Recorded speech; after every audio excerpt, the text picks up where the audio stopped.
It's usually accidental. It's sorry to say. It's like it's rare that I have an idea that really inspires me that I sit down and think of, as opposed to being in mid-conversation with somebody and saying, well, wait a minute.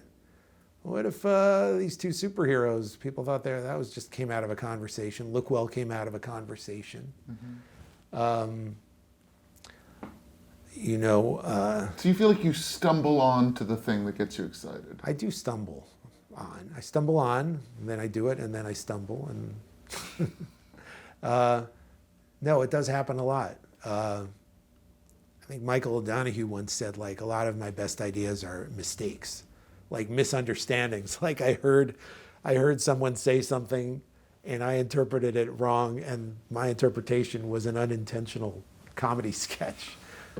I mean, that hasn't happened to me much, but definitely it's just connections, you know.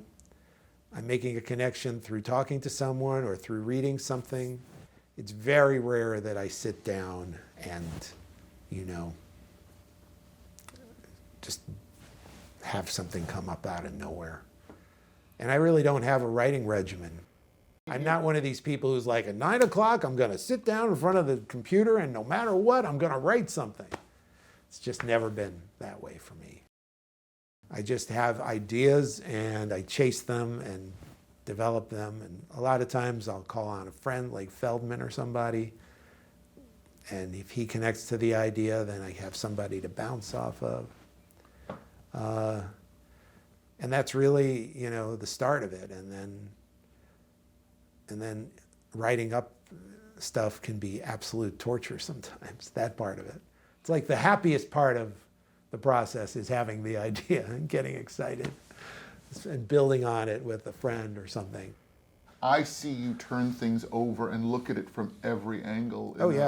Almost kind of an obsessive fashion. Yeah. Well, again, my wife thinks I'm on the spectrum, and maybe, who knows. But I do get obsessive about details, always have been.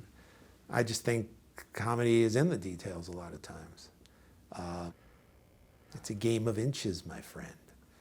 Although I've been a little more lax about it over the years, where I've been able to be like, okay, it'll work either way kind of thing. But not always, not always. There are times when it's got to be delivered this way. I used to, sometimes when I was doing TV Funhouse cartoons, people would do line readings and they would, go home and I would say, great job. And then I would go through the takes and I would give me the first 3 words from take 1 and the next 3 from take 3 and bump them up together. And then I've talked to some people like Noah Baumbach and he said, yeah, I do that. Okay. Does it make you feel a little bit better? It did, yeah. It did. Made me feel just like... less crazy? Not less crazy, but just like I'm not the only one.